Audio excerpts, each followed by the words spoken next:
La cessation des statuts de réfugiés en République démocratique du Congo ayant fait l'objet de controverses dans l'opinion en général et chez les communicateurs en particulier, a déterminé le HCR à décortiquer cette notion pour lever tout équivoque dans le chef des journalistes, appelés eux à leur tour à informer le public.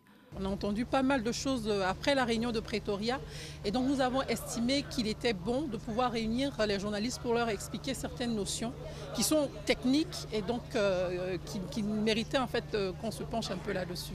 Les participants dont la formation a été sanctionnée par la remise des brevets sont mieux renseignés pour répondre aux attentes de l'audimat sur cette question sensible. La clause de cessation, c'est un ensemble de processus.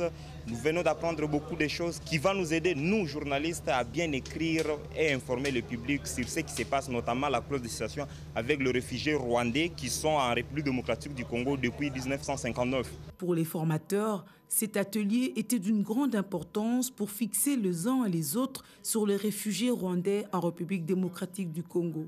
La réunion de Pretoria était une réunion préparatoire. C'est une réunion pour inviter les différents gouvernements qui ont accueilli les réfugiés rwandais à discuter des solutions qui ont été mises en œuvre en faveur de ces réfugiés-là jusqu'à aujourd'hui.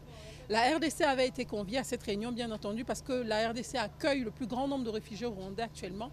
Et ce qu'il faut retenir, c'est que certains pays ont exprimé clairement qu'ils ne pouvaient pas, en l'occurrence, invoquer la clause de cessation. Certains pays, dont la RDC, qui ne peut pas le faire pour des raisons pratiques actuellement. Pour rappel, la clause de cessation est un aboutissement d'un long processus qui intervient lorsqu'on estime que la circonstance qui avait prévalu dans le pays d'origine cesse.